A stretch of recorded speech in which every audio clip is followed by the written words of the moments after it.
Y lo que estamos viendo aquí es la primera semana de un curso que este año va a tener no 14 semanas de clase, sino 12 semanas de clases. 6 semanas en el primer hemisemestre y 6 semanas en el segundo hemisemestre. Por lo tanto, el programa que quizás alguno ya haya podido ver del aula, si es que no se ha modificado, tenía previsto un curso de 14 semanas de clase, lo cual nos hará condensar un poco el contenido de cada una de estas clases teóricas. Bueno, para entrar ya directamente al tema de hoy, lo que les voy a comentar seguidamente son las bases fisiológicas de la disposición de los fármacos en nuestro organismo. Ustedes tienen en el aula un texto en PDF, que es el libro de farmacocinética y biofarmacia apto para seguir esta asignatura. Es decir, el encare que ustedes van a leer en ese libro quizás tenga una forma diferente a la como se dirá en los sucesivos teóricos. Pero eso es una buena forma de comprender un mismo tema bajo diferentes entradas a sus contenidos. Es importante tener presente que los medicamentos se administran a los individuos y esos medicamentos administrados a los individuos van a tener que interaccionar con él. Y lo primero que hacen los fármacos contenidos en esos medicamentos en la forma farmacéutica es lo que ustedes pueden adquirir en una farmacia, lo que normalmente reciben cuando son tratados farmacológicamente. Y fármaco es lo que esos medicamentos contienen, es decir, el principio que realmente es responsable de la actividad sobre nuestros cuerpos. Entonces, yo les decía que lo primero que tienen que hacer esos fármacos es salir del medicamento. Eso se llama liberación. Luego que salen del medicamento, deberán ingresar a nuestro cuerpo, a nuestro medio interno, más precisamente a la sangre, porque es la sangre el natural vehículo que los lleva a los diferentes órganos de nuestro cuerpo. Ese proceso de ingreso a la sangre se le llama absorción. Luego que las moléculas de fármaco se liberaron del medicamento, se absorbieron en nuestro organismo, corresponde los procesos de disposición. Es decir, todo aquello que lleva a las moléculas de fármaco, una vez absorbidos, a distribuirse entre los diferentes espacios de nuestro cuerpo, a diferentes tejidos, a diferentes órganos, y a su vez eliminarse desde el organismo. Porque el organismo constituye con los fármacos un sistema, y ese sistema no es cerrado, es un sistema abierto. ¿Qué quiere decir ello? Que las moléculas contenidas dentro de ese sistema están libres para salir de él.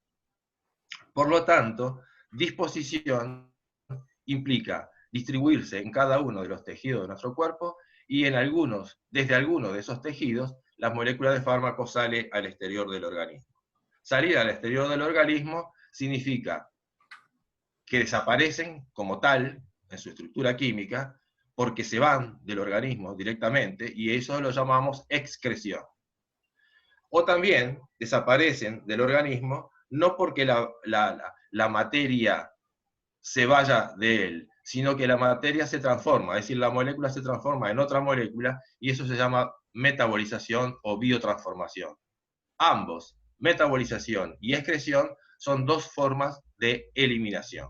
Entonces, la disposición comprende la distribución de las moléculas de fármaco y la eliminación de esa molécula de fármaco, sea por metabolización o por excreción. Entonces, para estudiar la disposición del fármaco, lo que vamos a hacer es entender una forma de administrarlo que es por vía intravenosa. Quiere decir que con esta forma de administrar el medicamento, el fármaco no tiene por qué liberarse de ningún medicamento porque el fármaco ya está pronto para comenzar su viaje por nuestro organismo. Y tampoco debe absorberse porque ya está alojada la molécula en el torrente sanguíneo. Bueno, vamos a comenzar entonces con la con la sucesión de láminas. Bueno, los medicamentos, como yo les decía, pueden ingresar al organismo, o mejor dicho, no les decía y les estoy empezando a decir ahora, por diferentes vías de administración. La vía más común es la vía oral, en el cual el medicamento ingresa por la boca y sigue todo el tracto digestivo. Es la forma de administrar más usual, es la que comporta prácticamente el 90-95% de las formas de administrar los medicamentos. Sin embargo, para que este fármaco allí contenido en el medicamento pueda ejercer sus acciones en nuestro cuerpo, deberá, como les decía, liberarse del medicamento y deberá absorberse desde la luz del tracto digestivo hacia la circulación sanguínea. Por lo tanto, esa forma de administración todavía no la estamos viendo en esta clase y la veremos en clases sucesivas. Otra forma de administrar los medicamentos es por vía inhalatoria, es decir, no entrando por la boca para seguir luego el tracto digestivo, sino que entrando normalmente por la nariz, aunque puede entrar por la boca, pero no siguiendo la ruta del tracto digestivo, sino la ruta del tracto respiratorio. Es decir, ese medicamento, que normalmente es un gas o es un aerosol, o sea, las partículas de fármaco pueden estar suspendidas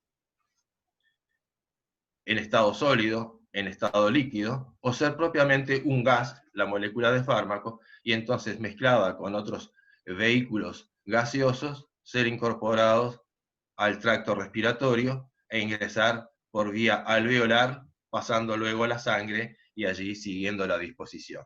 Esta vía de administración no la vamos a estudiar en profundidad a lo largo de este curso, pero es una forma de administración que en algunas ocasiones es utilizada. También nosotros en el cuerpo ofrecemos una enorme posibilidad de ingresar los fármacos a través de todo su contorno, y es a través de la piel. Acá estamos hablando de una absorción de las moléculas de fármaco a través de la piel. El medicamento se deposita sobre la piel, las moléculas de fármacos tienen que estar saliendo de ese medicamento, penetrar las distintas capas de la piel y llegar a la circulación sanguínea. Esta es una forma de administrar medicamentos no muy utilizada.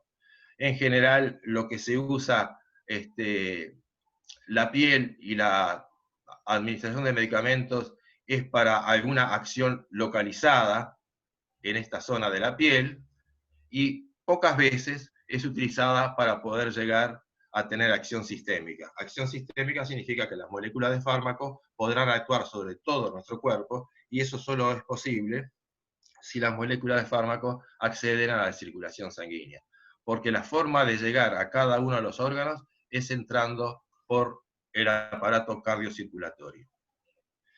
Tampoco vamos a hacer profundización en esta vía de administración, pero tengan en cuenta de que es una forma de administrar medicamentos que en alguna ocasión es bastante frecuente, sobre todo lo que ustedes conocen como los parches, en el cual se adosan sobre la piel y en su interior se encuentran las moléculas de fármaco para que atravesando la piel llegue a la circulación sanguínea y haga sus efectos sistémicos. El parche conocido más socialmente son los parches de nicotina utilizados para el tratamiento de la adicción al tabaco. También la piel, la barrera que debamos franquear, de alguna manera no tan físico-química como la que mencioné hace unos segundos, sino de una manera física, rompiendo la piel, entrando a través de una aguja y depositando el medicamento en alguna de las capas de la piel. Por ejemplo, una administración subcutánea es colocando una solución o una suspensión que contiene las moléculas de fármaco en el tejido subcutáneo. También puede ser administrando el fármaco por vía intramuscular, en el cual ya la penetración de la aguja es más profunda, llegando hasta la musculatura esquelética. Allí se deposita la solución que contiene el fármaco o una suspensión que contiene el fármaco suspendido, tanto sólido como emulsionado, y a partir del músculo esa dosis que nosotros administramos de fármaco, las moléculas de fármaco van a ir saliendo del lugar donde lo hemos inyectado para alcanzar la circulación sanguínea y así estar disponible a todos. Las administraciones anteriores, la subcutánea, no tan utilizada, la intramuscular, un poco más utilizada, son otras formas de administración de medicamentos. Ya les decía al principio que la vía oral comporta prácticamente el 90% del consumo de medicamentos en la población, y dejamos entonces apenas un 10% para otras vías accesorias, entre las cuales son las que comenté. Pero la que vamos a ver hoy, no en la práctica, pero sí para adentrarnos en la teoría de la farmacocinética, es la administración intravascular. Es decir, a través de una jeringa, la aguja de dicha jeringa ingresa, se coloca en una vena y el contenido de la jeringa es impulsada por un émbolo para llegar a introducirse la solución enteramente dentro de esa vena.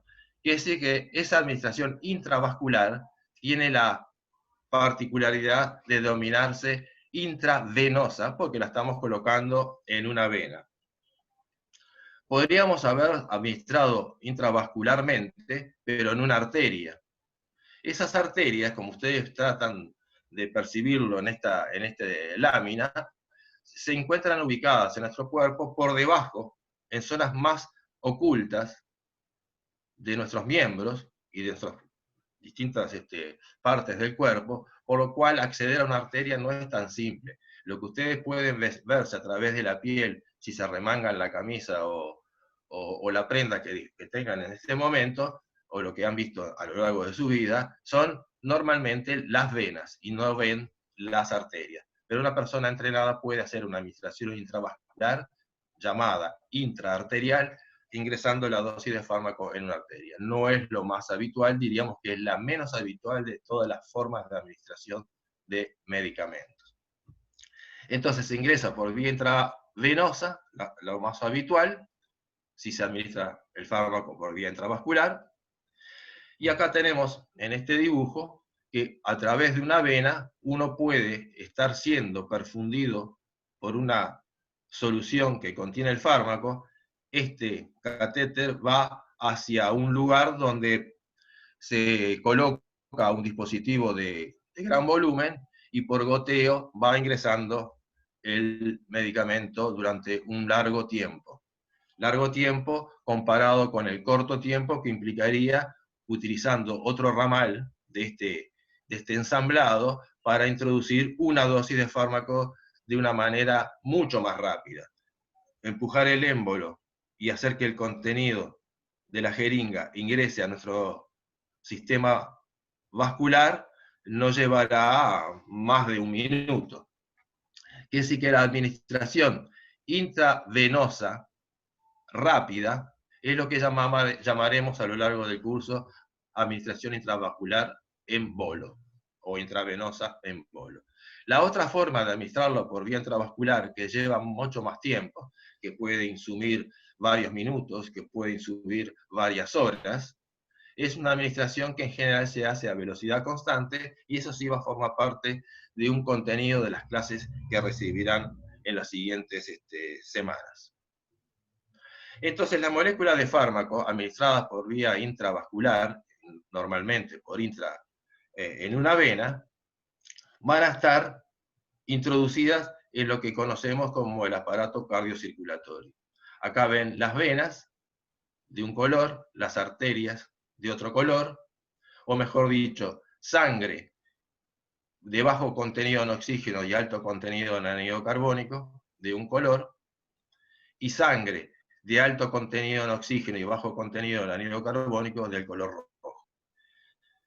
Introducida la dosis en una de estas venas, hace de que se vaya volcando su contenido hacia venas cada vez más grandes, entre las cuales encontramos la vena cava superior, si proviene de la zona alta de nuestro cuerpo, o la vena cava inferior si proviene la sangre de la zona baja de nuestro cuerpo. Ambas cavas se reúnen en lo que se llama cava, ingresando por la aurícula derecha del corazón al ventrículo derecho del corazón, y desde allí sale por arterias hacia los pulmones, porque esta sangre no era rica en oxígeno, sí era rica en anhídrido carbónico, y ustedes saben que la sangre que luego eyectamos hacia los pulmones tiene el objetivo de descargar el anhídrido carbónico y vertirse al exterior de nuestro cuerpo y enriquecerse del oxígeno que es el necesario para el funcionamiento normal de las células de nuestro cuerpo. Entonces ingresa al corazón nuevamente la sangre ya oxigenada por una vena, a la aurícula izquierda, luego pasa al ventrículo izquierdo, y desde el ventrículo izquierdo va a salir la arteria aorta llevando sangre oxigenada a todos los órganos de nuestro cuerpo, incluso a los órganos que forman parte del tracto respiratorio, es decir, que a los bronquios, por ejemplo, y a otras estructuras traqueales y de todo el sistema respiratorio, llega siempre una sangre cargada de oxígeno lo suficiente como para que las moléculas puedan llevar adelante los tejidos, digo, puedan llevar adelante su funcionamiento normal. Entonces, distinguimos, y ustedes recordarán de las clases de anatomía, dos secciones del aparato cardiocirculatorio. Uno que es la gran circulación, que comienza en el ventrículo izquierdo y a través de la arteria aorta, ramificándose por las diferentes arterias, lleva la sangre a todos los tejidos, y la otra sección es la pequeña circulación saliendo del ventrículo derecho, llevando sangre fundamentalmente cargada de anhídrido carbónico para ser oxigenada, limpiada a través de los alvéolos pulmonares y regresar entonces y cerrar el circuito global. Bueno, acá esto que lo conté en imágenes, ustedes lo ven, y en palabras, lo tenemos esquemáticamente en el lado derecho de la pantalla. La bomba, que está aquí escrita en inglés, significa corazón más pequeña circulación. Y este tramo del entramado que ustedes ven vendría a ser la aorta, que se subdivide después en las diferentes arterias para llegar a cada uno de los órganos. Acá están los órganos nombrados de manera explícita o si no agrupados, como por ejemplo el músculo esquelético, que se podría estar distribuyendo a lo largo de todo nuestro cuerpo. Este es el órgano de mayor masa corporal, de mayor volumen corporal, porque entre la masa de los huesos y la masa de los músculos es lo que componen prácticamente la masa de todo nuestro cuerpo.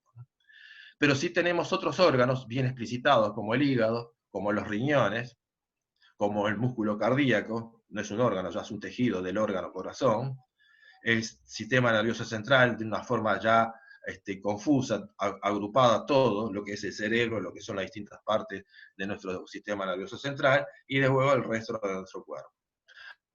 Aquí pueden ver muy claramente algo que va a ser muy importante para comprender la disposición de las moléculas de fármaco, que el hígado es el único órgano al cual le llega sangre arterial por una arteria, le sale, como en todos los órganos, una vena llevando sangre venosa, pero al hígado además le viene sangre venosa, que es la que se recoge desde todos los órganos que forman parte del aparato digestivo, que son llamados en forma genérica órganos espláncnicos. Por ejemplo, entre los órganos espláncnicos tenemos el estómago, tenemos el intestino delgado, en sus diferentes tramos, eso, tenemos el páncreas. Es decir, diferentes órganos que constituyen este conjunto espláncnico, y las venas de esos respectivos órganos se van uniendo a través de la vena y colectándose en la vena porta, y es la vena porta junto con la arteria hepática la que ambas confluyen en el hígado. Esta posición estratégica del hígado le va a permitir ejercer su rol de una manera tan eficiente al punto que podemos decir que nuestro individuo, nuestra especie, ha llegado a estos tiempos gracias a la perfecta y sincrónica acción de cada uno de los órganos de nuestro cuerpo. Acá lo que tienen en porcentaje es la fracción, porcentualmente hablando, de la sangre que es bombeada por el corazón que se llama el volumen sanguíneo gasto cardíaco, cardiac output.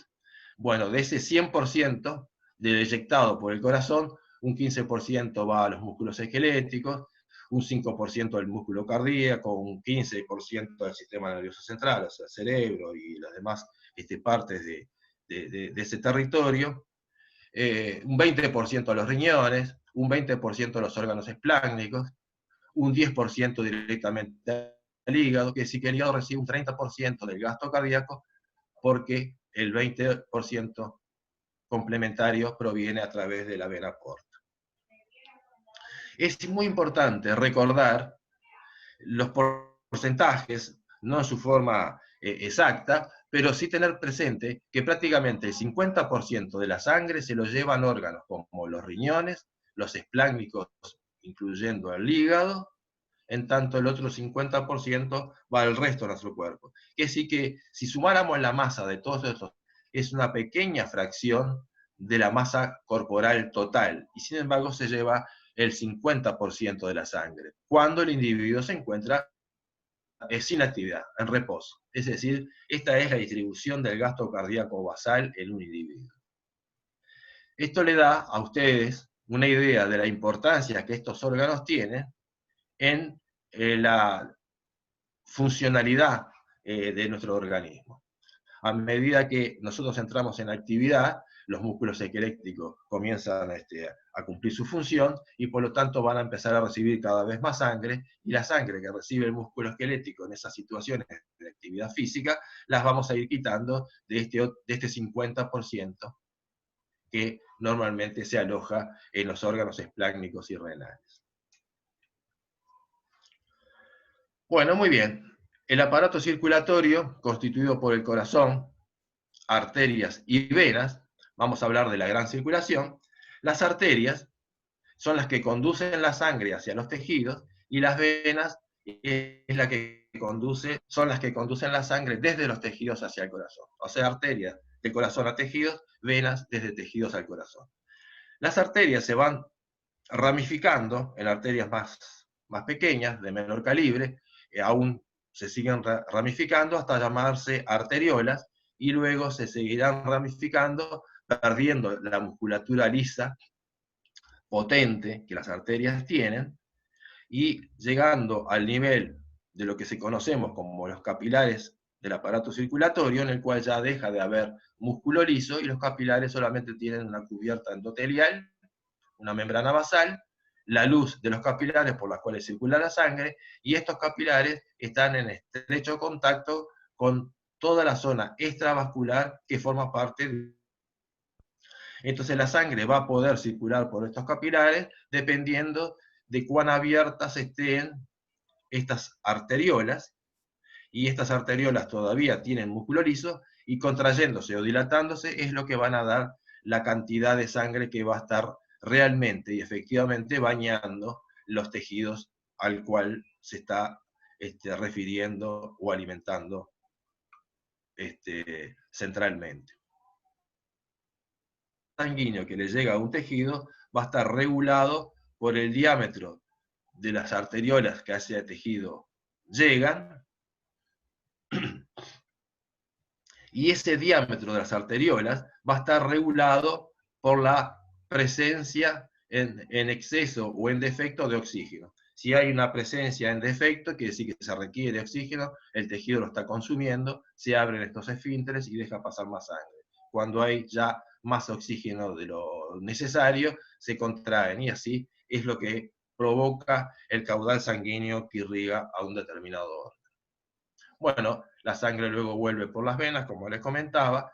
Las venas tienen una musculatura menor, las venas tienen válvulas, y estas válvulas lo que le significa es que la sangre va a ir en una dirección, y si quisieran volver por gravedad, se cierra la válvula y no le deja ir en sentido retrógrado, cuando la funcionalidad venosa está normal y sana.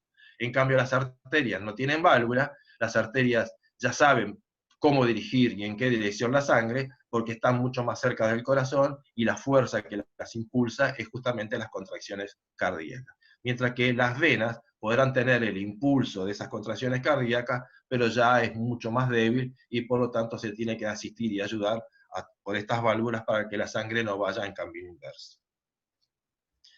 Bueno, la sangre que está siendo bombeada por los diferentes órganos, le dijimos que puede estar alimentando al hígado, puede estar alimentando al tejido que forma el estómago, el intestino delgado, que es toda esta masa, aquí enroscada que ven, el intestino grueso, es decir, órganos del aparato digestivo. Entonces la sangre que está arterial, que está llegando a las células estomacales o las células intestinales, tiene la posibilidad de que el fármaco pase desde la luz de los capilares hacia el interior de las células tisulares, y como estas células de los tejidos tienen en su otra cara una enorme luz, porque estos son órganos huecos, que continuamente están siendo bañados por fluidos que se van segregando hacia esas cavidades, las moléculas de fármaco podrían, si las condiciones físico-químicas se lo permiten o se lo favorecen, pasar las moléculas de fármaco hacia la luz estomacal, pasar las moléculas de fármaco hacia la luz intestinal, y por lo tanto las moléculas que nos, por vía intravenosa, en la administración que estamos haciendo hoy día referencia, se están distribuyendo por diferentes órganos, algunos de esos órganos son aquellos que conforman el aparato digestivo, y una vez que las moléculas salieron del espacio intravascular, fueron al espacio extravascular, pueden tener dos rutas, o volver al espacio vascular e irse por vena, o salir de la otra cara de las células, y por lo tanto, y ser vertidos a la luz de estos órganos huecos del aparato digestivo. Por lo tanto, una molécula de fármaco que hemos administrado por vía intravenosa la podemos llegar a encontrar en la luz estomacal o en la luz intestinal. Como los pHs de estos fluidos en estos órganos huecos varía desde pHs ácidos, como encontramos en el estómago, a pH cada vez menos ácidos, hasta llegar a ser neutros o ligeramente básicos, entonces las propiedades físico-químicas de la molécula de fármaco van a ser un elemento importante a tener presente para poder predecir si una molécula la vamos a encontrar en alta proporción en los jugos gástricos o en alta proporción en los jugos intestinales. Obviamente que moléculas alcalinas, por ejemplo, alcaloides, que son moléculas que tienen nitrógenos en sus estructuras, moléculas orgánicas con nitrógeno, ese nitrógeno es captador de protones, se va a encontrar entonces muy favorecida su reparto desde un lugar de pH neutro hacia un lugar de pH acídico, por eso las moléculas bases débiles, que son muchos fármacos, tienen esas características, las vamos a encontrar secretadas en la luz estomacal. Entonces las moléculas que son secretadas a la luz estomacal, o moléculas ácidas que son secretadas a la luz intestinal, porque los jugos que se segregan al intestino son alcalinos, es el inverso de lo que hablábamos recién, entonces vamos a encontrar esas moléculas en la luz de estos órganos, aun cuando lo hayamos administrado por vía intravenosa. Quiere decir que encontrar un fármaco en el tracto digestivo no necesariamente implica que ese fármaco entró por vía oral. Pudo haber entrado al organismo por vía justamente intravenosa, como estamos discutiendo ahora.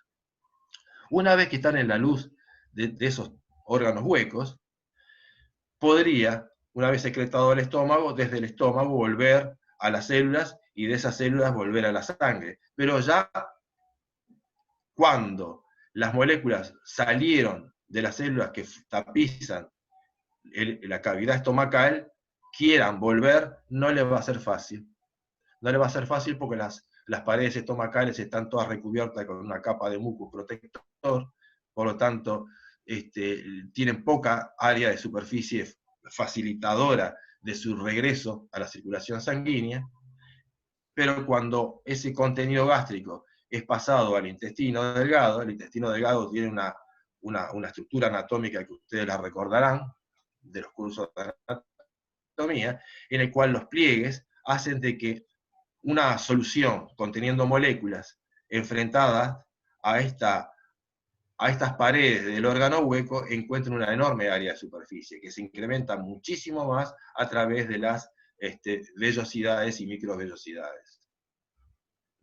Por lo tanto, el área de superficie a nivel intestinal es tan grande que las moléculas de fármaco segregadas, tal vez, o repartidas hacia el jugo gástrico y caídas en la luz del estómago, pueden, cuando llegan a nivel del intestino, ser reabsorbidas y entrar a la circulación sanguínea, atravesando esta capa de células, una monocapa de células que forman parte del epitelio intestinal, y llegar a la circulación sanguínea, y como la dirección de circulación es de arteria hacia vena y de vena hacia el centro del aparato cardiocirculatorio, entonces las moléculas que van repartiéndose desde la luz del intestino, atravesando estas células, ingresando el espacio intersticial, alcanzan la circulación sanguínea, no van a ir en este sentido, sino que van a ir en este otro sentido, que es el sentido de la circulación, de la gran circulación, o sea, desde las arterias a las venas y desde las venas al corazón. Y así hacen entrada nuevamente al medio interno. Aquí tienen unas células de esta agrandada, en el cual pueden ver en la membrana luminal le llamamos a aquella membrana que da hacia el lumen, que también se llama membrana apical, tiene también una rugosidad, lo cual hace esas microvellosidades aumentar aún más el área de superficie. Que si que toda molécula que haya caído al interior del tracto digestivo, si quiere volver a la circulación sanguínea, lo va a hacer una vez que llegue a la parte intestinal del tracto digestivo, porque es la que tiene un área de superficie más amplia para poder llevar a cabo ese objetivo. Cuando van atravesando estas células del epitelio intestinal, que son llamadas enterocitos, se van a encontrar con enzimas, que son proteínas encargadas de la biotransformación molecular, y entonces esas moléculas de fármaco que estaban en la luz intestinal, que lograron permear estas membranas apical, algunas que no pueden fácilmente permear porque su lipofilia no se los permite, son más hidrofílicos que lipofílicos, pueden encontrar también en estas estructuras membranosas transportadores que les permiten su ingreso. Pero también van a encontrar transportadores que las quitan nuevamente. Que es decir, que en este juego de entrada y retroceso, las moléculas van a estar deambulando en este territorio, y aquellas que tienen la capacidad de permear fácilmente la barrera lipídica de todas las células del organismo, y que no son sustratos de estos transportadores de membrana que los tiran hacia atrás, para, una vez en la luz intestinal, permear, ingresar al enterocito y salir por la membrana basal y entrar al aparato circulatorio. En ese trayecto, si no se detiene mucho tiempo en este recorrido, esquivan muy eficientemente la acción biotransformadora de las enzimas, que están allí localizadas en los enterocitos. Si en cambio la molécula tiene dificultad para permear, lenta para atravesar los enterocitos, porque está siendo retrotraída por estos transportadores de eflujo, porque tiran hacia afuera, entonces va a estar mucho tiempo dando vueltas por esta zona y tiene más posibilidad de ser atacadas por la enzima, y por lo tanto esas moléculas van a ser biotransformadas en gran extensión. Dijimos que la sangre que sale de estos órganos viene por los vasos venosos, y esos vasos venosos que salen de estos órganos del tracto digestivo se van reuniendo en una gran vena que se llama vena porta, la cual ingresa al hígado. Pero al hígado también ingresaba la arteria hepática, que no está aquí dibujada, pero que la veremos a continuación. Quiere decir que el hígado tiene la capacidad de poder fiscalizar qué es lo que está entrando a través de estos órganos. Ya la molécula de fármaco entró a nuestro organismo porque lo administramos por vía intravascular, y solamente un 30% de esas moléculas que nosotros administramos por vía intravenosa son las que pudieron haber seguido este circuito.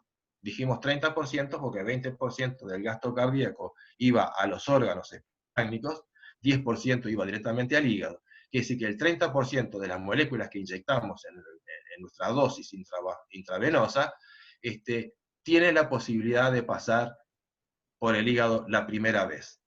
Luego se van a volver a mezclar, y otra vez otro 30%, y así sucesivamente los 30% en cada ciclo de la circulación sanguínea, va a tener posibilidades de seguir esta ruta que le estoy comentando.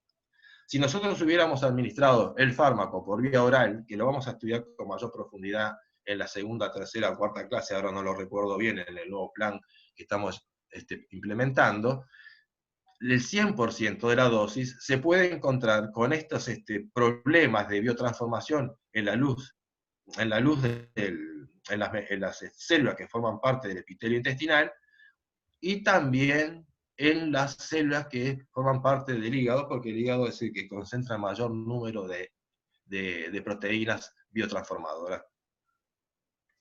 Entonces acá vamos a ver un poco más en detalle el hígado. Estamos viendo aquí la vena porta, estamos viendo acá la arteria hepática, que se está metiendo junto con la vena porta, van muy juntitas y se va ramificando tanto la vena porta como la arteria hepática a lo largo de toda la estructura del hígado.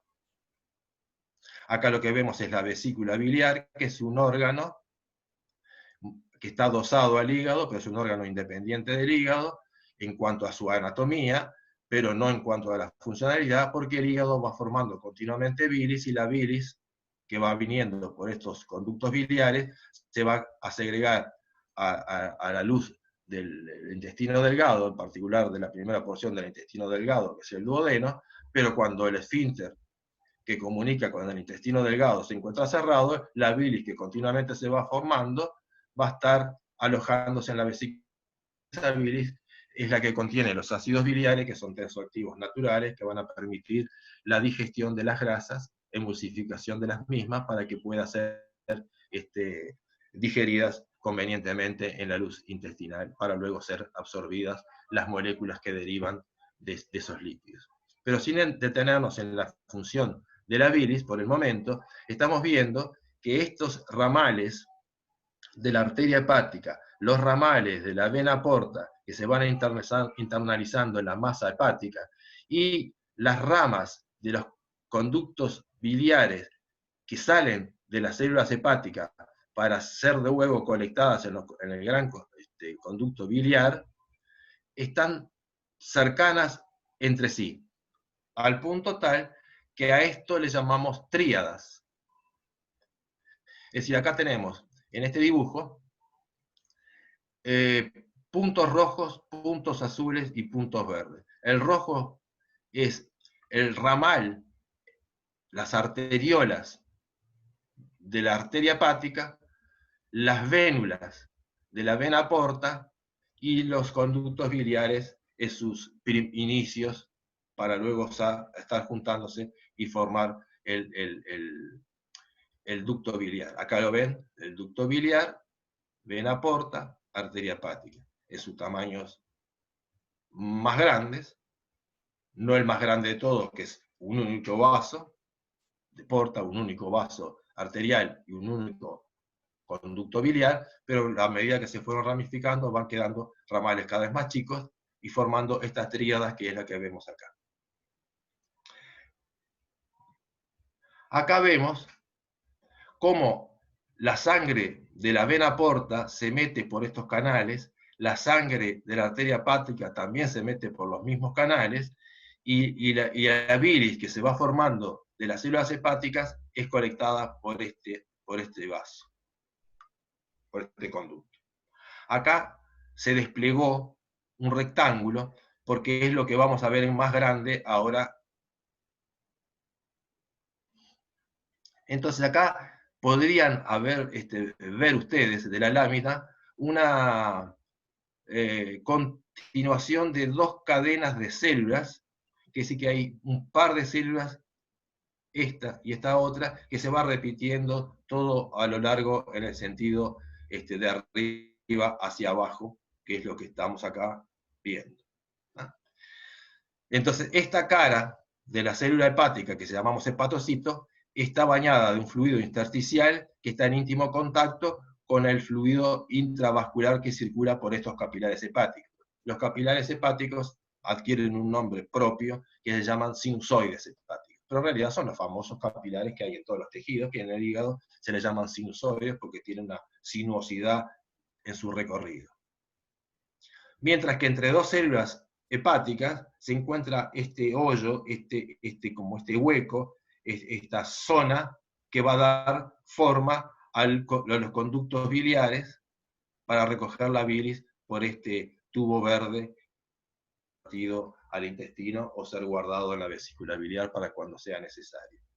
Entonces las moléculas de fármaco que casualmente cayeron a la luz del tracto digestivo, cuando pasaron por esos órganos que forman parte del aparato digestivo, y que pudieron volver al medio interno, cayeron en la vena porta, sufrieron la eventual metabolización a nivel de los enterocitos, no se van a salvar de una eventual segunda metabolización en los hepatocitos si es que esa molécula tiene la capacidad de entrar. Y si no tiene la capacidad de entrar, podrá entrar igualmente porque es llevada por algunos transportadores. Quiere decir que el hígado tiene la gran particularidad de fiscalizar y actuar sobre aquellas moléculas que están ingresando al organismo por vía digestiva. Las moléculas que ingresan al hepatocito van a ser metabolizadas por estas enzimas, que tienen una abundancia muy grande en las células hepáticas. Las moléculas de fármaco pueden volver a la circulación sanguínea o pueden ser junto con la bilis por los canalículos biliares y evitar esta acción enzimática. Pero la bilis, como dijimos, se segrega en el intestino delgado, que sí que nuevamente la molécula va a tener que someterse eventualmente al trabajo enzimático a nivel del epitelio intestinal y otra vez, nuevamente, a través de las enzimas de las células hepáticas. Esto se llama circuito o circulación por intestino, hepática por hígado, y vía bilis hace nuevamente el recorrido, y en algunas y durante ese recorrido tiene la chance de poder escapar definitivamente y entrar a la circulación general, o dependiendo de cuán extraída sea por las células hepáticas, tiene menos chance de entrar a la circulación sanguínea y por lo tanto va a ser muy eficientemente metabolizado tanto en el hígado como en el intestino en función de las enzimas que allí se encuentran y de la avidez que estas enzimas tengan por la estructura química de la molécula de fármaco. Bueno, espero haber sido lo suficientemente claro, pero como ya les dije, no sé si se los dije explícitamente, pero lo estuve comentando con Manuel antes de iniciar la clase, ustedes tienen en el aula un libro que es el volumen 1, que se llama Farmacocinética y Biofarmacia, que viene a ser el texto que deberán seguir para ir comprendiendo los temas que en el teórico se van impartiendo. Ahora recuerdo, se lo dije en los primeros minutos cuando inicié la clase, de que ustedes tenían esa posibilidad de seguir los contenidos del curso. Bueno, creo que por acá hemos dicho bastante poco de lo mucho que hay que decir, pero lo suficiente como para una primera clase de farmacocinética. Bueno, acá se me aparece otra vez el dibujo, vena porta, arteria hepática, que se mezclan la sangre de ambos contenidos, puede ingresar al hepatocito o puede seguir hacia la vena suprahepática y volcarse definitivamente la vena cava inferior y hacer completar el circuito de la gran circulación. O pueden ser transportadas por estos transportadores y entrar por los canalículos biliares. Como viajan juntos, porque esto recuerden, acá lo tienen, ducto biliar, vena porta y arteria hepática, y los ductos biliares están adosados al medio de la vena porta, pueden en este tramo caer de vuelta en la vena porta para ingresar acá nuevamente. Quiere decir que parte de las moléculas que están vertidas por los canalículos biliares llegarán al duodeno si hacia el duodeno vierte su contenido. Se alojarán en la vesícula biliar si en el duodeno estaba cerrado el esfínter que permitía la salida de la bilis. Pero la vesícula biliar no puede alojar tanto volumen que diariamente se va formando. Y entonces hay fugas, pasaje de líquidos, de agua, y llevando solutos que pueden volver a la vena porta y así circular, y así tal vez evitar también el hepatocito porque sigue definitivamente hacia el centro del aparato circulatorio. Bueno, esto es el cuento del 30% de las moléculas que inyectamos por vía intravenosa. Digo 30% de las moléculas que inyectamos por vía intravenosa, por no decir algo menos del 30% de las moléculas que inyectamos por vía intravenosa. ¿Por qué algo menos? Porque cuando administramos las moléculas por vía intravenosa, recuerda que fue en una vena, no importa cuál es la vena, pero cualquiera sea la vena de la gran circulación, va a tener que entrar al corazón. Entrando al corazón, va a tener que luego seguir la pequeña circulación.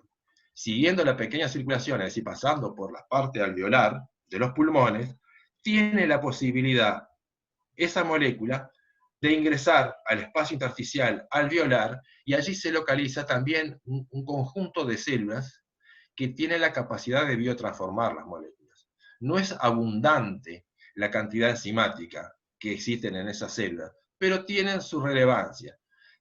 Siempre van a haber enzimas en aquellas estructuras celulares que están como primera barrera con el medio exterior, porque es la forma que tenemos nuestro cuerpo de defendernos del exterior. Y recuerden que a nivel alveolar se produce el contacto entre el aire que inspiramos y la sangre que nosotros estamos queriendo detoxar carbónico y enriquecer de oxígeno. Por lo tanto, quizás un muy pequeño porcentaje, pero un porcentaje al fin, si la molécula es lábil para las enzimas que se alojan en los alvéolos pulmonares, pueden no ser, no entrar el 100% de la dosis que uno administró, sino entrar un poco menos. Y por lo tanto, el 30% de eso menos que hemos administrado va a estar pasando por todo el relato que les comenté de los órganos esplánicos. Si recuerdan la segunda diapositiva, creo, a esta altura no voy a volver para atrás para no enlentecer más la clase, había que tener presente que aproximadamente un 20% de la sangre que expulsa el corazón pasa por los riñones. Quiere decir que ya hablamos de ese 30% de moléculas que lograron sortear la primera metabolización a nivel pulmonar, que en general es una enorme fracción que ingresa al medio interno. A nivel pulmonar, si bien se le asigna un rol de posible metabolizador, no aplica mayormente a las moléculas farmacológicas que nosotros habitualmente usamos. Vamos a seguir refiriéndonos que el 100% de la dosis que administramos por vía intravenosa ingresó al aparato circulatorio y está disponible por todo el organismo. De ese 100%, el 30% pasó por los órganos espláncnicos, pudo allí, si la molécula es lábil, suficiente con las enzimas que allí encontramos, de ser eliminadas por biotransformación. Pero el 20% de las moléculas que hemos administrado, al pasar por los riñones, acá recordamos cómo los riñones están constituidos, y esta es la nefrona, la unidad funcional y anatómica de los riñones, y ven que la sangre que llega por las arterias renales entran a lo que conocemos como glomérulo, que es un acúmulo de capilares con una forma muy particular rodeado por lo que se conoce como cápsula de Bowman, que es parte de un tejido que va a dar lugar a los conductos, a los túbulos renales, túbulo contorneado proximal, asa de Henle, túbulo contorneado distal, túbulo colector, y luego salida por el túbulo colector a la pelvis renal, después a través de los uréteres va a la vejiga, y a través de la uretra es que la orina que se está formando en estas nefronas. Quiere decir que la nefrona tiene como función específica fabricar la orina, y la fabricación de orina significa eliminar todas aquellas sustancias que no son útiles al organismo e incluso pueden llegar a ser tóxicas para el organismo, eliminarlas de nuestro cuerpo con la mínima cantidad de agua. Entonces acá va a haber un gran filtrado del plasma, una importante reabsorción de lo que se filtró, y solamente evacuar hacia la vejiga un volumen de agua razonable, muy menor para todo lo que se filtró. Al cabo de un día, entre 1 o 2 litros de orina por día emitimos, y sin embargo, por los riñones se filtran, pasan casi 1 litro de sangre por minuto. De ese litro de sangre por minuto, de acuerdo al hematocrito, unos 600 mililitros de plasma están por minuto pasando por los riñones, por los 2 riñones, y de esos 600 mililitros de plasma, 120 mililitros son filtrados. Quiere decir que 120 mililitros por minuto tendría como volumen máximo de recogerse en la vejiga y ser orinado. 120 mililitros por minuto, calcule usted cuánto sería por hora, cuánto sería por día, es un volumen enorme, tan enorme que nos quedaríamos prácticamente sin fluidos en nuestro cuerpo si no fuera gracias a la función concentradora que tienen las nefronas para evitar que esa agua se pierda, y solamente con un poquito de agua al día, tanto como entre 2 litros aproximadamente diarios de orina, echemos fuera de nuestro organismo todas aquellas sustancias nocivas, tóxicas, productos finales de nuestra metabolización. Bueno, los fármacos, que nada tenían que hacer en la vida de las personas, aparecieron hace muy poco tiempo, o hace mucho, pero la gran industria farmacéutica logró meter en nuestros cuerpos estas nuevas moléculas llamadas fármacos. Bueno, viajan en nuestro cuerpo como simples intrusos, haciendo el beneficio que nosotros pretendemos de ellos, también haciendo el maleficio que nosotros ni siquiera sospechamos que ellos provocan, o no haciendo ni una cosa ni la otra en extremo, siendo un simple espectador de la funcionalidad de la vida de nuestros cuerpos. Entonces los fármacos filtran, se reabsorben, y al reabsorberse, siguiendo los mismos destinos que las demás moléculas, o no reabsorberse, por lo tanto ser excretado el fármaco por vía urinaria, tenemos la palabra excreción, porque la molécula intacta, tal cual la administramos, la encontramos en la orina. Eso se llama excreción. Cuando hablamos del 30% que pasaba por los órganos espláncnicos, no les comenté que el fármaco que se pudo haber secretado hacia la luz del tracto digestivo no podrían no volverse a ingresar al medio interno, porque las propiedades físico-químicas no se lo permitan, porque no existen transportadores para facilitarle algo que naturalmente le es difícil lograrlo, y entonces el fármaco se estaría excretando de nuestro cuerpo a través de las materias fecales. Y entonces hablamos de excreción tanto al nivel renal, que es lo más conocido de todo, como también a nivel intestinal, como el menos hablado de las formas de eliminar la molécula inalterada por una vía que no sea la renal. Vimos que a través del intestino o del hígado se produce fundamentalmente la biotransformación de las moléculas. Entonces, cuando hablamos de metabolismo, hablamos siempre o asociamos siempre, a veces mal asociado, porque no es el único órgano, asociamos siempre al hígado como el responsable de la biotransformación. Pero ya vimos que tenemos al hígado, tenemos a la mucosa intestinal, y cuando hablamos de excreción, siempre asociamos a los riñones, porque es allí donde se percató por primera vez que las moléculas de fármacos estaban presentes en la orina. Y mucho tiempo después nos percatamos que a la molécula de fármacos, cuando la administramos por vía intravenosa, también la podemos encontrar con las materias fecales. Es decir, es la habituación a términos que a veces nos confunden, al punto tal que cuando decimos excreción solamente asociamos riñón, y cuando hablamos de metabolización solamente asociamos al hígado. Y eso no es correcto. No es correcto porque acá ustedes ven que los fármacos que fueron filtrados están viajando por los túbulos, pueden ser reabsorbidos, como se reabsorben otras sustancias, como se reabsorben sales, como se reabsorbe glucosa, como se reabsorben aminoácidos, que también fueron filtrados, y vuelven entonces a pasar por las células que tapizan los túbulos renales para llegar a la circulación sanguínea nuevamente y seguir su ruta a lo largo de nuestro cuerpo. Pero se sabe que también hay enzimas en estas células que forman parte de los túbulos renales, y por lo tanto los fármacos que se están reabsorbiendo pueden ser metabolizados a nivel de esas enzimas. No solamente los fármacos que se están reabsorbiendo porque filtraron oportunamente a nivel glomerular, sino la sangre que después alimenta las células de los túbulos, los fármacos que no filtraron pueden pasar al espacio intersticial y a las células que tapizan estos túbulos, volviendo nuevamente a la sangre, o pasando y siendo secretados hacia la luz de los túbulos renales, y por lo tanto esos fármacos pueden seguir excreción o pueden haberse metabolizado previo a la subsecuente excreción. Es decir, todo puede suceder. Excreción y metabolización, tanto en el intestino, como en el hígado, como en los riñones. ¿Cómo se excreta una molécula que ingresó al hepatocito? A través de la bilis.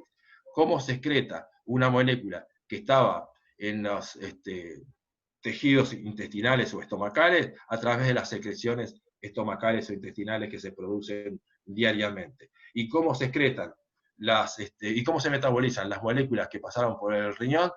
A través de estas enzimas, sea entrando a estas células por la cara basal de estas células, o sea entrando a ellas por la cara apical de las células que tapizan los túbulos renales.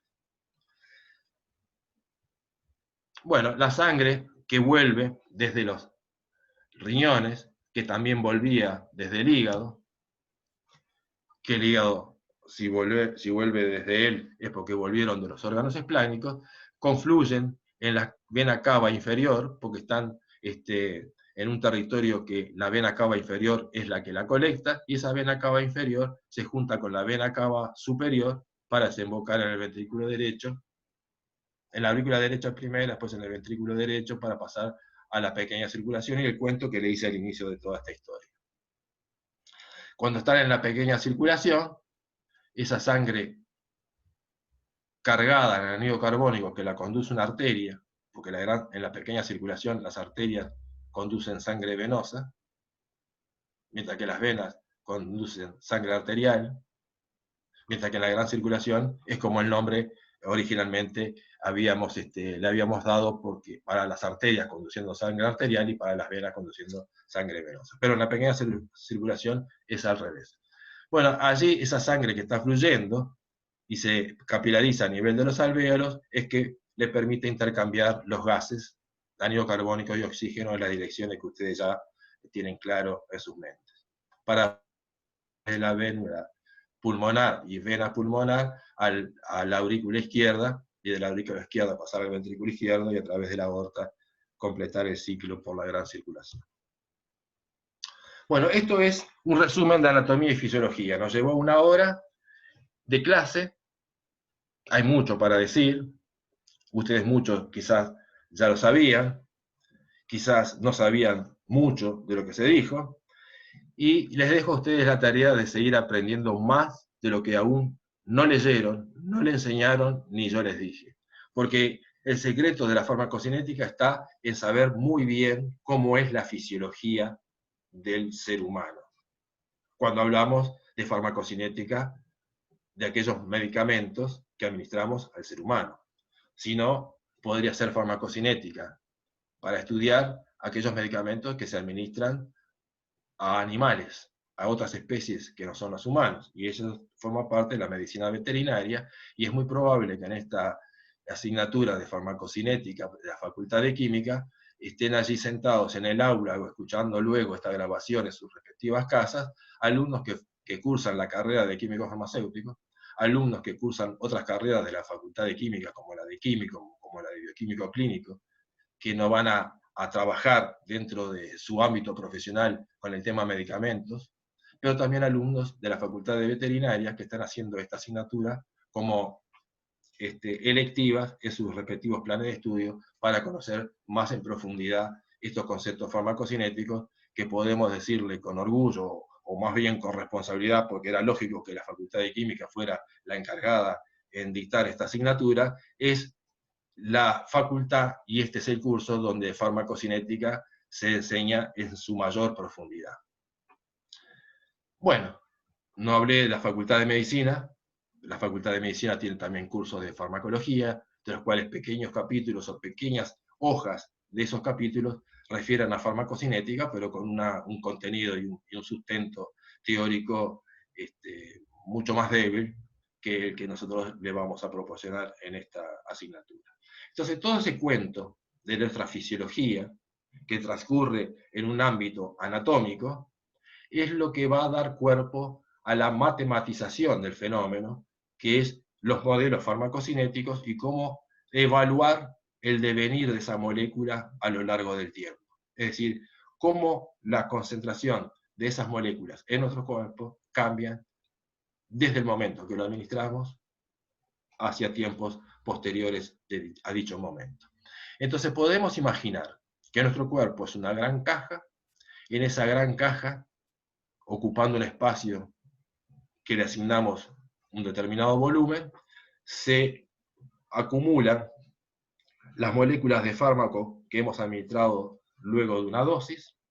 Acá está la flecha simbolizando, al ser curva, esta forma pintoresca de mostrarla, es para indicar de que fue administrado de manera rápida, quiere decir que instantáneamente todas las moléculas las metimos en esta caja. Y eso solamente podrá ocurrir por una administración intravascular en bolo, o sea, una inyección rápida. Verán ya en la clase próxima que eso es una pequeña mentira, no es inmediatamente que todas las moléculas que administramos se ubican homogéneamente distribuidas en esta caja, pero para empezar un curso de farmacocinética partamos de un concepto que no es enteramente correcto, pero que en algún momento las moléculas salen en esa caja, es cierto, y que puede considerarse al organismo como constituido por un solo compartimiento, y por eso es modelo monocompartimental el que les estoy mostrando, y que desde esa caja, a través de una determinada superficie imaginaria, que podría ser toda la superficie que sumada constituye el acúmulo de enzimas que se encuentran en los hepatocitos, y entonces estaría perdiéndose moléculas de nuestro sistema monocompartimental a través de una reacción de metabolización que estaría dibujada o ilustrada aquí a través de esta flecha. Que sé que esta flecha tiene un sentido cinético. Y la cinética, que más habitualmente trabaja nuestra disciplina, es una cinética que llamamos de primer orden, en el cual la velocidad del proceso, de este proceso que estamos acá dibujando con una flecha, se relaciona con la cantidad de moléculas que están aquí en este compartimiento con exponencial 1. Por eso es de primer orden. Si fuera con exponencial 2, sería de segundo orden y así sucesivamente. Si fuera con exponencial 0 como exponente, entonces sería de orden 0. Si fuera de orden 0, no hay relación directa con la cantidad de moléculas que hay en el compartimiento para dar lugar al número que nos da cuenta de la velocidad con la cual se eliminan las moléculas del sistema. Pero al ser una cinética de primer orden, estamos aquí mencionando que la velocidad del proceso es directamente proporcional a la cantidad de moléculas que hay dentro de ese compartimiento. Esa es la cinética más habitualmente estudiada en nuestra disciplina.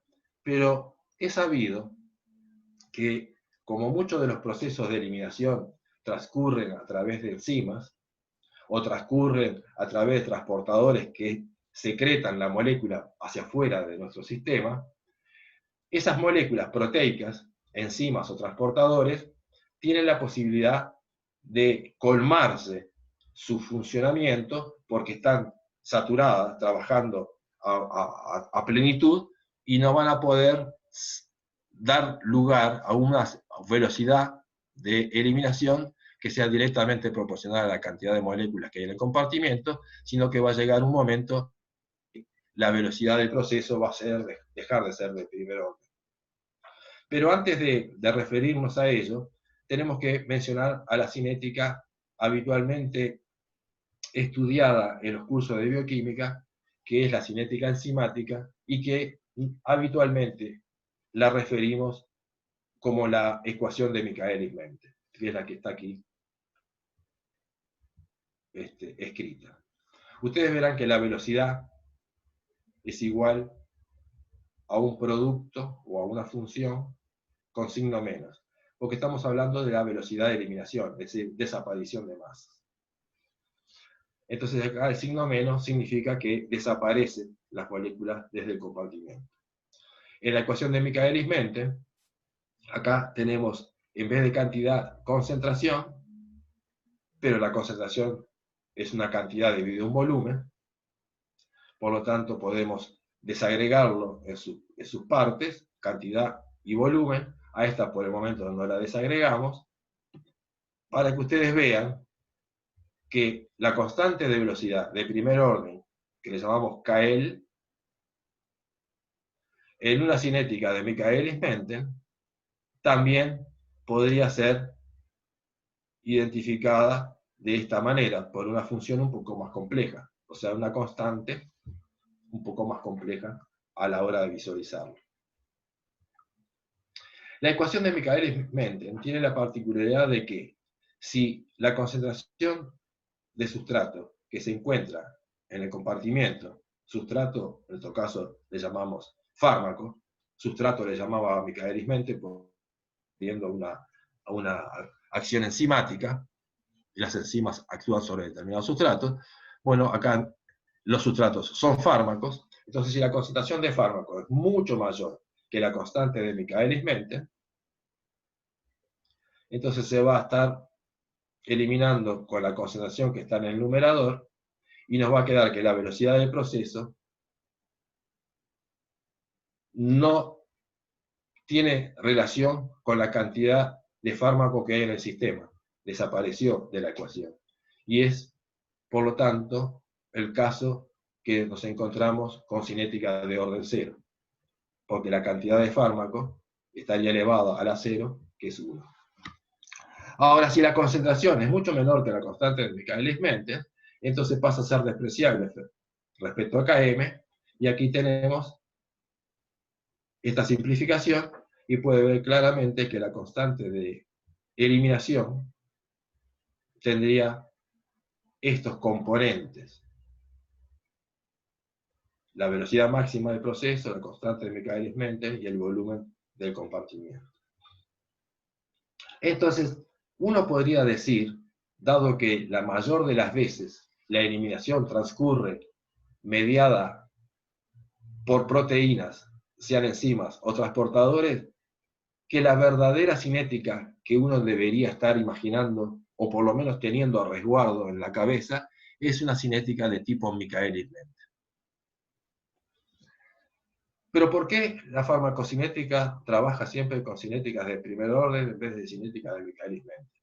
Porque las concentraciones para muchas de las enzimas que tienen su papel en la biotransformación de los fármacos presentan Km de valor muy superior a las concentraciones de fármacos que se usan en terapéutica.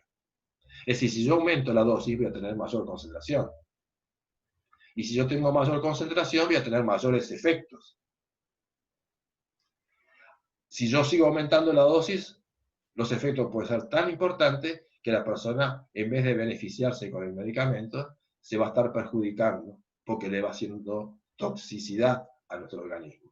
Por lo tanto, para poder observar una cinética de Michaelis-Menten, muchas veces las concentraciones de fármacos son de tal magnitud que no son compatibles con un uso clínico de esa molécula.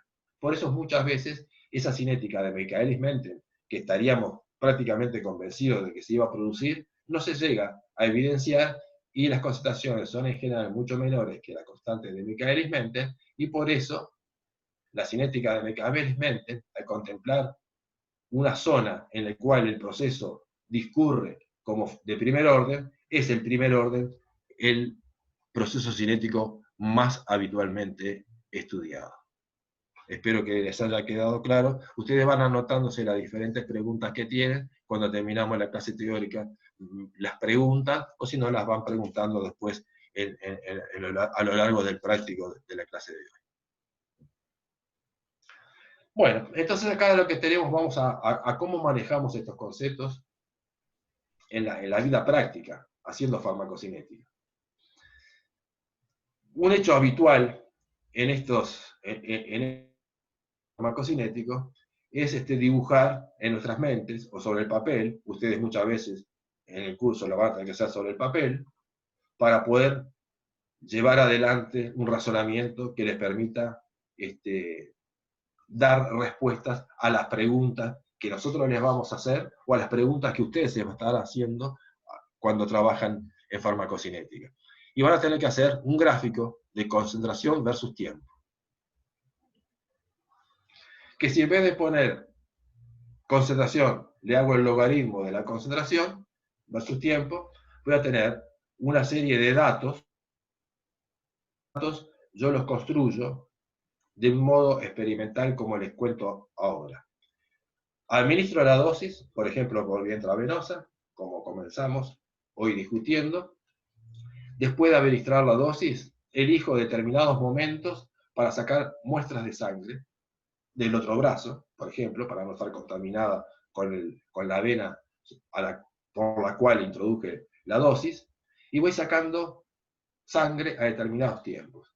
De esa sangre, yo mido la concentración plasmática de fármaco que hay en esas muestras, y esa concentración plasmática a los diferentes tiempos en los cuales estuve muestreando en un individuo que recibió la dosis de fármaco, esas concentraciones le practico el logaritmo, sea natural o logaritmo decimal. Acá en farmacocinética vamos a estar siempre haciendo logaritmos naturales, y los ponemos en un gráfico en función del tiempo y vamos a tener una caída. ¿Por qué van a estar cayendo las concentraciones a lo largo del tiempo? La respuesta es inmediata, porque los sistemas son abiertos. Yo puse una dosis, y no es un vaso de bohemia en el cual hay un líquido y en el cual yo inyecté mi dosis, que al cabo de pocos segundos, agitando eso, llegó una concentración y esa concentración se va a mantener indefinidamente. Porque en ese vaso de bohemia estamos nosotros entendiéndolo como un sistema cerrado, no hay fuga, no hay capacidades posibles de que la molécula desaparezca, salvo que la molécula sea tan lábil que en agua se vaya descomponiendo y por lo tanto las concentraciones caigan. Pero cuando nosotros administramos esas moléculas contenidas en una dosis, en un individuo vivo, al ser un sistema abierto, va implícito de que la concentración va a ir cayendo paulatinamente e indefectiblemente hasta que valga cero en algún momento. Más temprano o más tarde, dependiendo de una propiedad que la vamos a definir seguidamente. Bueno, entonces estos datos experimentales los vamos a analizar por la cinética de primer orden. Acá tenemos la ecuación diferencial, que nos describe el modelo monocompartimental, que es el que estamos aprendiendo hoy.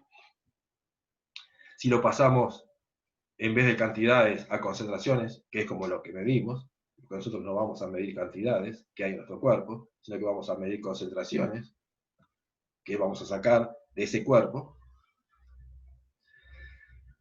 Hacemos el tratamiento matemático que ustedes ya saben. Tenemos la integración de esta ecuación diferencial que está aquí, lo cual nos va a dar estas soluciones, que son función del tiempo. Y la concentración en cualquier momento postdosis va a ser igual a la concentración que habría a tiempo cero, cuando di la dosis, multiplicada por un exponencial constituido por E a la menos la constante de velocidad de eliminación por tiempo. Porque acá T0 es 0. Esta es la forma general de integrar esta ecuación, y esta es la resolución de esta ecuación diferencial.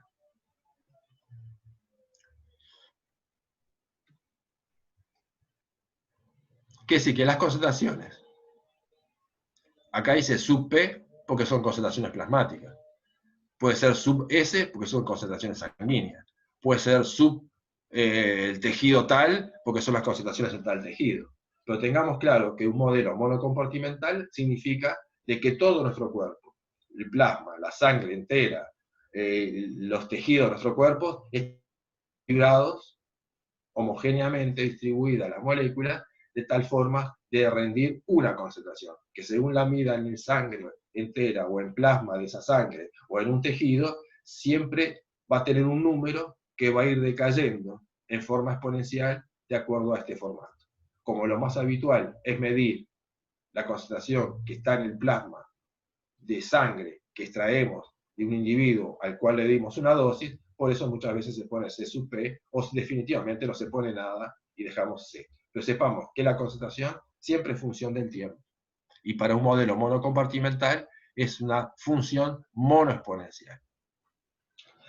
Acá les dejo algo que ustedes analizarán en las clases ya la siguiente, creo yo, recordar. Sí, no hay más con que hablar de modelo monocompartimental, pero siempre vamos a recurrir, vamos a volver al modelo monocompartimental, por eso esta clase es muy importante desde el punto de vista conceptual. Existe otra forma de resolver ecuaciones diferenciales, sobre todo cuando no es tan fácil hallarle la solución, y es mediante transformadas de Laplace, que aquí les dejo el formato de las transformadas de Laplace, que ustedes tendrán la oportunidad de verlo cuando corresponda para ecuaciones diferenciales más complejas que las que aquí vimos. O sea que no me detengo en lo que está acá escrito, ustedes lo pueden leer en el libro, o ustedes van a tener la correspondiente información en el momento apropiado. Entonces acá vemos que estos puntos están alineados en una recta. ¿Por qué una recta si dijimos que las concentraciones caen de manera exponencial? Porque lo que estamos graficando es el logaritmo de concentración versus tiempo, y no concentración versus tiempo. Si fuera concentración versus tiempo, acá veríamos una curva con concavidad positiva, en el cual la función matemática que describe esa caída es monoexponencial. Pero al haber graficado logaritmo de concentración en función del tiempo, tenemos una recta. Hacemos logaritmo aquí, logaritmo de este lado, de la ecuación, nos queda que el logaritmo de un producto es la suma de los logaritmos, y el logaritmo de una exponencial es justamente el exponente. Entonces, de la pendiente, en función del tiempo, es menos KL. Y la ordenada del origen es el logaritmo de la concentración a tiempo cero. Entonces, y aquí empezamos a definir algunos parámetros farmacocinéticos importantes. Si yo quiero saber cuánto tiempo demoro en observar que la concentración inicial cae a la mitad de su valor, o sea, la concentración a ese tiempo vale la mitad de la concentración inicial. Entonces acá yo pondría que la concentración plasmática a ese tiempo es C sub C0 dividido 2. Ustedes hacen el despeje correspondiente y le va a quedar que ese tiempo ya deja de ser un T, es un T particular.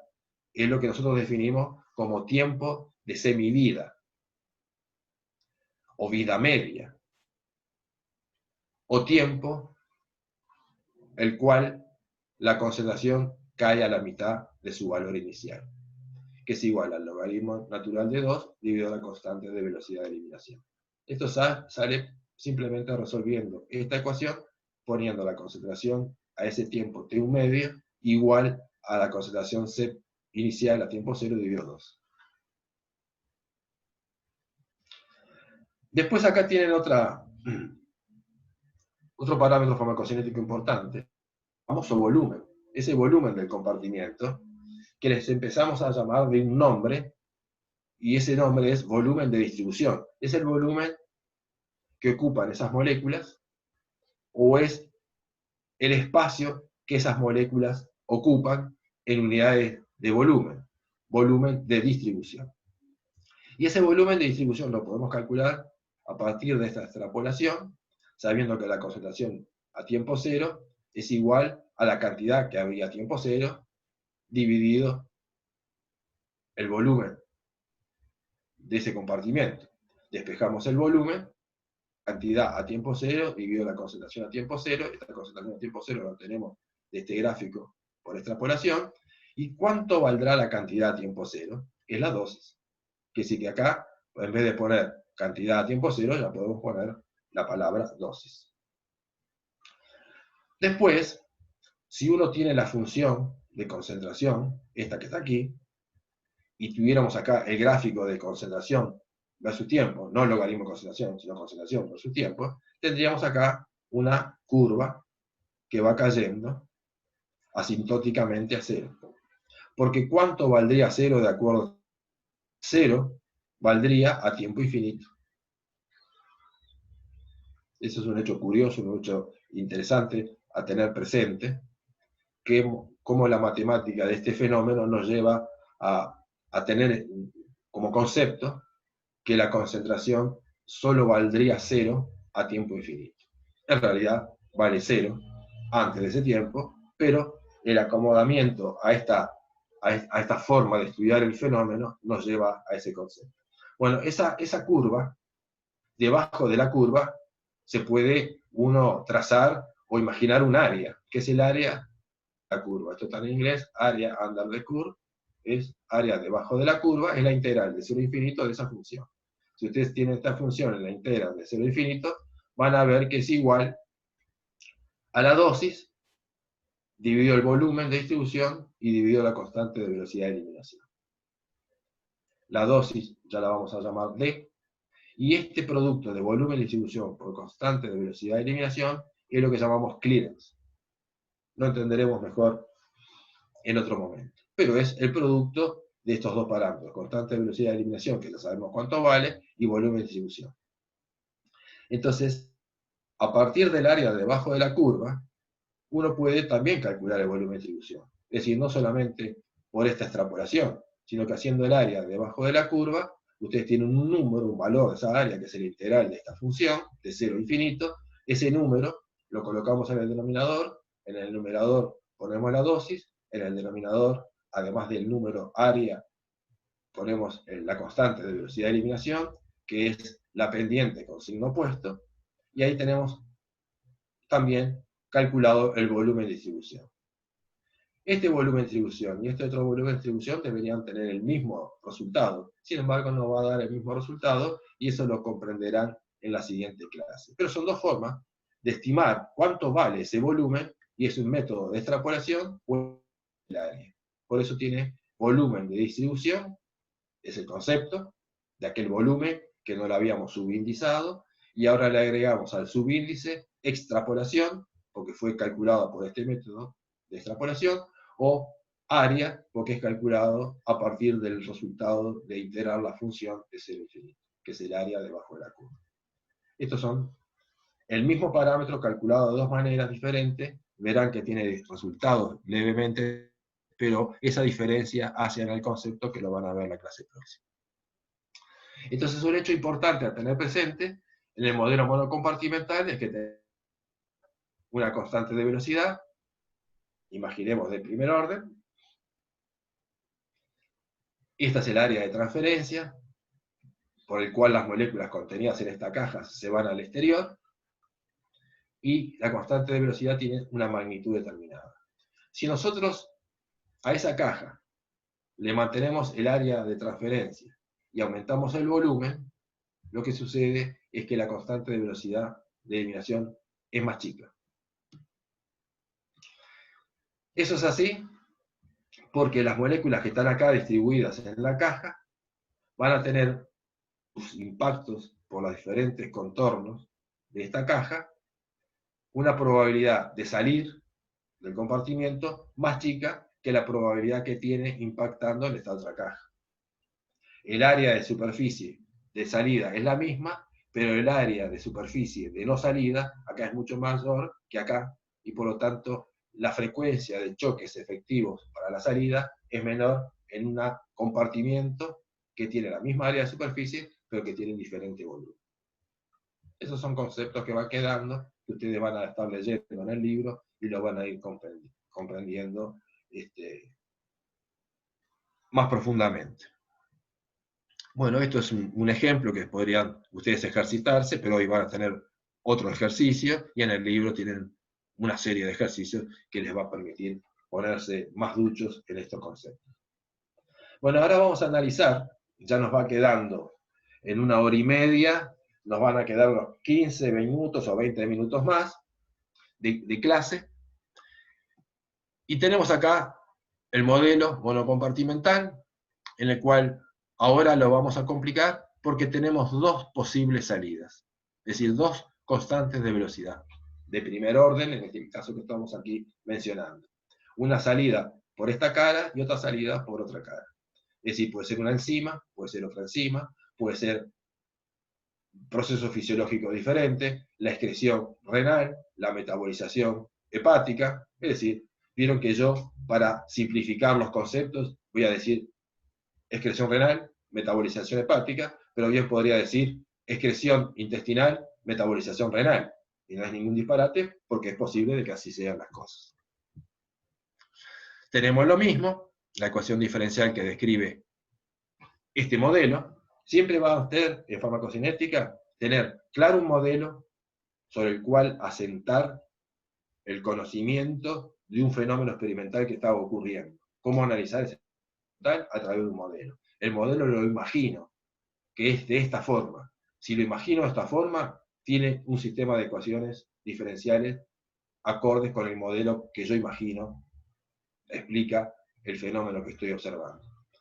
Entonces acá tengo que la eliminación es de primer orden, pero como sale por dos lugares, y los dos procesos cinéticos son de primer orden, yo puedo hacer la suma de esos dos procesos de salida. En realidad yo tendría que haber escrito menos KL sub 1 por X, menos KL sub 2 por X. O sea, la suma de dos salidas.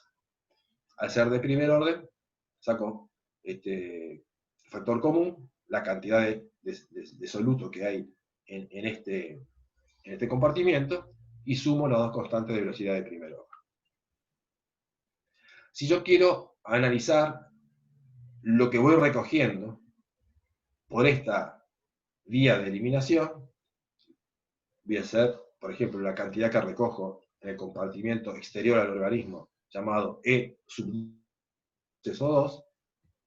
Yo tengo que la velocidad con la cual recibo masa en este compartimento, en vez de simbolizarlo con X, que X es cantidad dentro del sistema, lo simbolizo con E, que es cantidad en el exterior del sistema, que puede ser experimentalmente calculada la velocidad a partir del método incremental, la cantidad que yo recojo en un intervalo de tiempo, pero en definitiva la derivada es la forma matemática de entender la velocidad del proceso, es igual a KL2 por la cantidad de sustrato.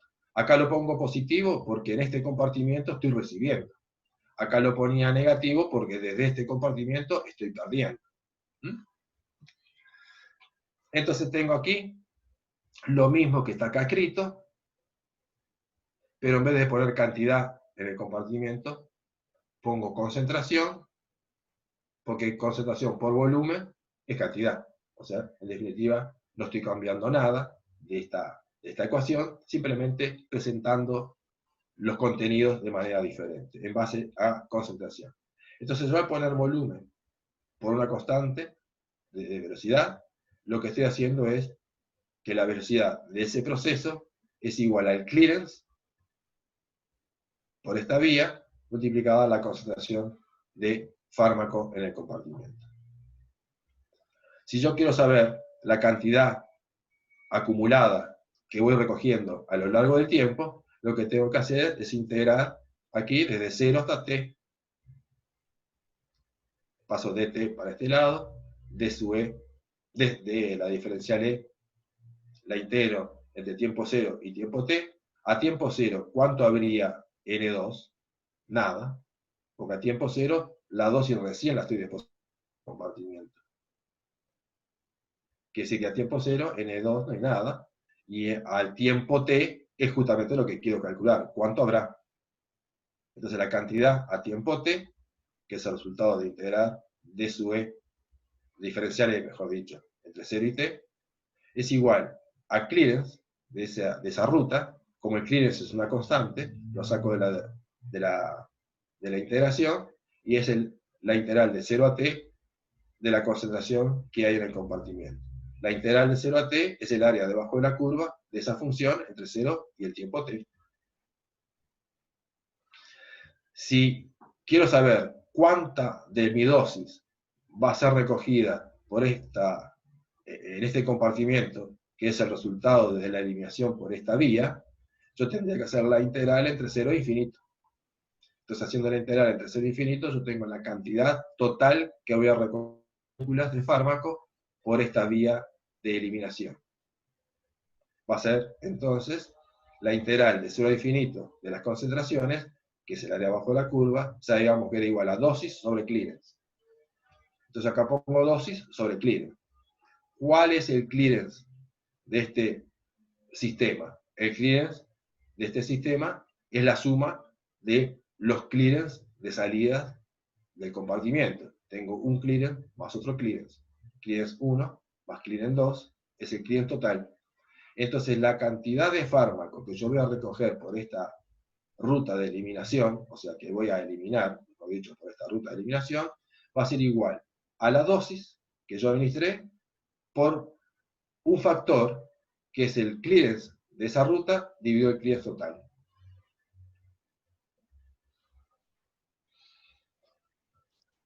En términos numéricos, yo pongo una dosis, el 100% de la dosis está incluido en el compartimento. Por esta vía, 2, elimino el 20% de las moléculas, y por esta otra vía, por lo tanto, el 80% restante. Entonces, el clearance de esta vía es el 20% del clearance total. Y el clearance de esta vía es el 80% del clearance total. Son formas diferentes de hablar lo mismo. Es para consolidar entonces lo que estamos aprendiendo. El área debajo de la curva de concentraciones de fármacos en el compartimiento sistémico, que lo simbolizábamos como área debajo de la curva, era igual a la dosis dividido el clearance. Quiere decir que si yo doy una dosis, X, por acá, dividido el clearance, voy a tener esta área. 1 sobre clearance es la pendiente que estoy acá imaginando a priori de cómo será el resultado de ver la evolución de las áreas de abajo de la curva si yo administro diferentes dosis. Para una dosis determinada, yo voy a tener un área. Para una dosis que es el doble, yo tendría que tener un área que es el doble. ¿Por qué dosis? Por la pendiente tengo la función dependiente de la dosis, que es el área bajo la curva. Entonces, cuando la respuesta a las dosis en conceptos áreas sigue una evolución rectilínea, que va a pasar por 0, porque si yo no doy dosis, no tengo área, determina un concepto que farmacocinética le llamamos respuesta farmacocinética lineal a las dosis que uno administra. Espero que esto lo comprendan, que en un sistema en el cual el fármaco se elimina por procesos cinéticos de primer orden, yo voy a tener una respuesta farmacocinética expresada en áreas bajo la curva, lineal a las dosis. Yo doy 10 miligramos de un fármaco, voy a tener un área X. Doy 20 miligramos de ese fármaco, voy a tener un área debajo de la curva, 2X. Y así para las diferentes dosis. Este es un comportamiento lineal. Y ese comportamiento lineal solamente se va a observar cuando las eliminaciones desde el sistema proceden de acuerdo a cinética de primer orden. Como las dos salidas que estábamos dibujando en la imagen precedente eran de primer orden, se cumple el mismo precepto de linealidad.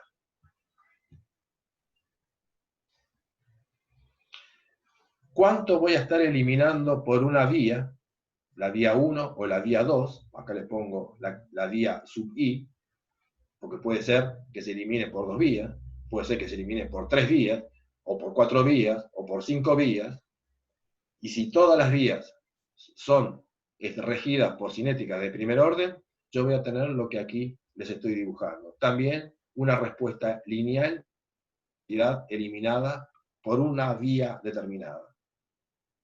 Como la cantidad eliminada por esa vía era directamente proporcional a la dosis, relacionándola mediante un factor que es el clearance de esa vía sobre el clearance total, voy a tener esta respuesta lineal.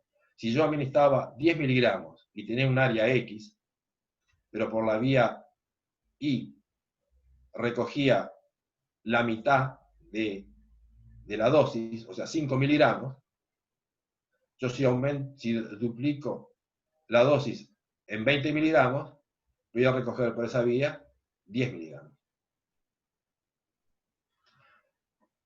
En el ejemplo que yo ponía, que 80% de lado y 20% por el otro lado, yo voy a tener en la vía que elimina el 20%, si yo doy 10 miligramos, recojo 2 miligramos. Si yo administro 20 miligramos, voy a recoger 4 miligramos. Si yo administro 100 miligramos, voy a recoger 20 miligramos. Es decir, va a haber una respuesta lineal. ¿Por qué es lineal? Porque los procesos que rigen esas transferencias de esas eliminaciones, por ejemplo, como forma de transferir el soluto desde el sistema al exterior, son de primer orden. Ahora vamos a analizar un fenómeno que no ocurre habitualmente, pero que puede ocurrir y más de lo que uno imagina, pero vamos a dejarlo en una posibilidad baja, una probabilidad baja, pero posible, que siga una cinética de Michaelis-Menten. Cinética de Michaelis-Menten era lo que no lo habíamos dibujado, pero ustedes lo sabían de bioquímica, significa que la velocidad del proceso tiene un valor máximo y que la velocidad mitad de ese valor máximo era lo que definía la concentración de sustrato, y esa concentración de sustrato es lo que recibe el nombre de Km, constante de Michaelis-Menten. Bueno, acá está el gráfico que implícitamente lo tenían ustedes en su cabeza y lo habían aprendido de bioquímica. Aquí tienen exactamente lo mismo que veníamos planteando, la eliminación por este proceso de Michaelis-Menten. Acá invertimos, en vez de ser la velocidad de eliminación, hacemos el inverso de la velocidad de eliminación, y tenemos aquí invertido también el segundo miembro de la ecuación. Porque no es fácil despejar la concentración a partir de un proceso de eliminación de Michaelis-Menten. Resulta así más fácil despejar el tiempo como función de la concentración. Y aquí tenemos que el tiempo, en función de la concentración, haciendo las integrales que están escritas en la lámina, se llega a esta función. T0 es 0, tiempo 0. Entonces el tiempo tiene esta función dependiente de la concentración. Y aquí podemos definir semivida como el tiempo necesario para que la concentración valga la mitad de la concentración inicial. Por eso el tiempo de semivida va a ser igual a estas constantes multiplicado por logaritmo de 2 más esta constante multiplicada por la concentración inicial dividido 2, que surge de hacer C sub 0 menos C sub 0 sobre 2.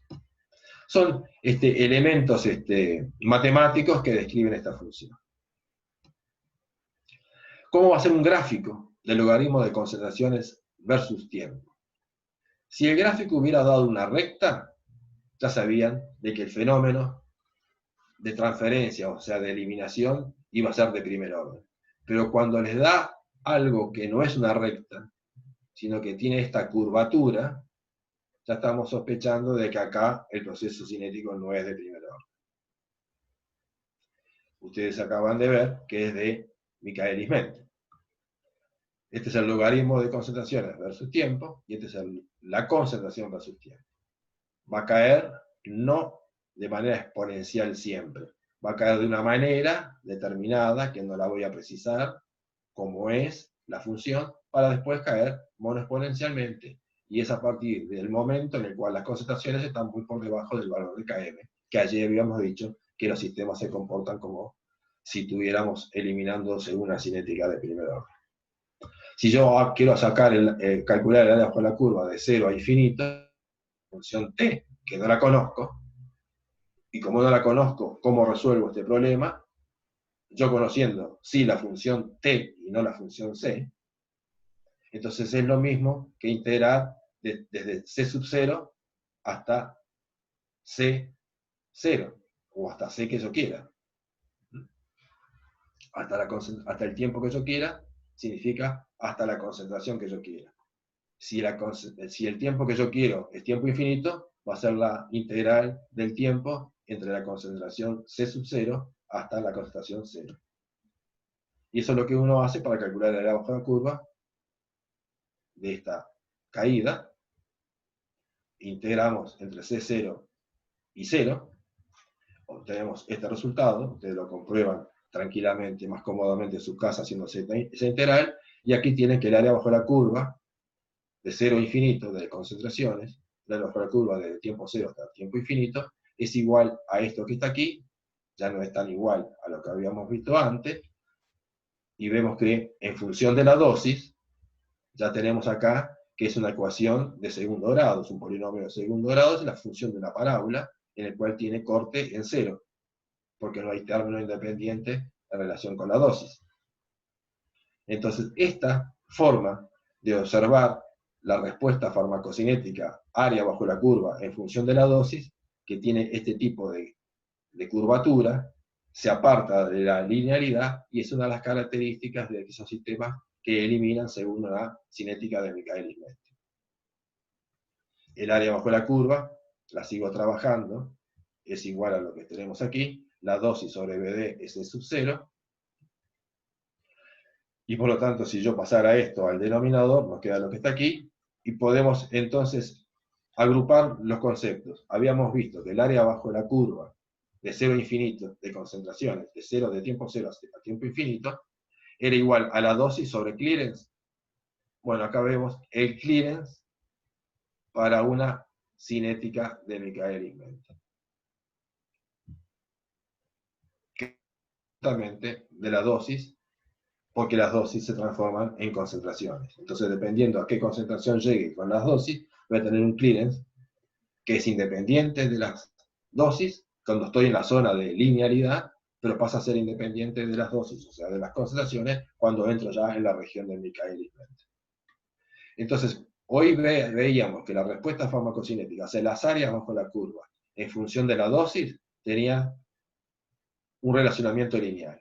Ahora, cuando la eliminación es de Michaelis-Menten, tenemos un relacionamiento no lineal. ¿Qué pasa con la cantidad que yo voy recogiendo? Bueno, el clearance de salida es de Michaelis-Menten, pero el clearance de formación de este metabolito es de Michaelis-Menten, que casualmente es igual al clearance total, porque hay una sola vía de eliminación.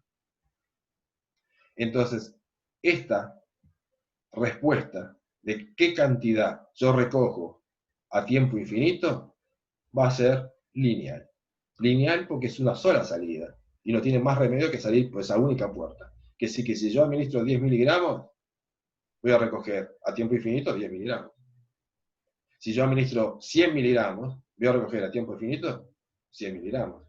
Que sí que la respuesta en cuanto a cantidad eliminada por esa vía es lineal, pero en cuanto a área bajo la curva de concentraciones plasmáticas de ese fármaco en el sistema es no lineal. Bueno, estas son cosas para ir viendo cómo evoluciona el concepto en este curso de farmacocinética. Y para terminar, van a llevarnos unos pocos minutos más, tengo dos salidas, una regida por Michaelis-Menten y la otra regida por una cinética del primer orden. Los clearance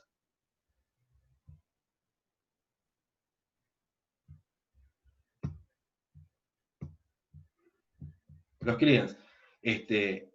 clearance 1 no cambia, porque no depende de la concentración del sustrato. El clearance 2 va disminuyendo, porque a medida que aumenta la concentración, por las dosis que yo estoy dando, el clearance va disminuyendo.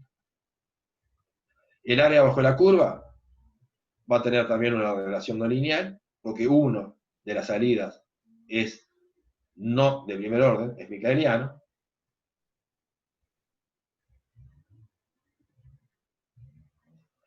Lo que yo voy recogiendo por esta ruta, que es de primer orden,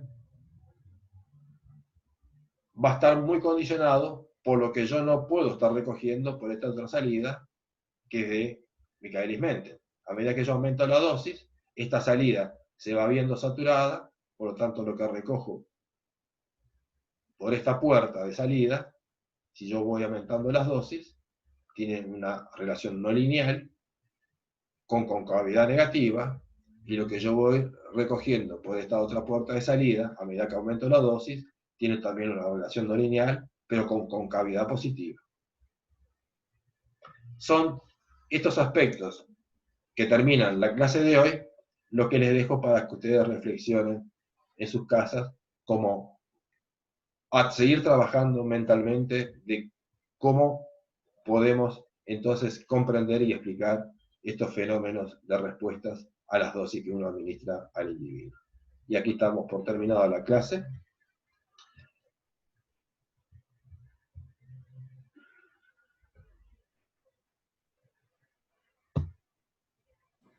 Bueno, Bien. empezamos fácil la cosa con conceptos de anatomía y fisiología.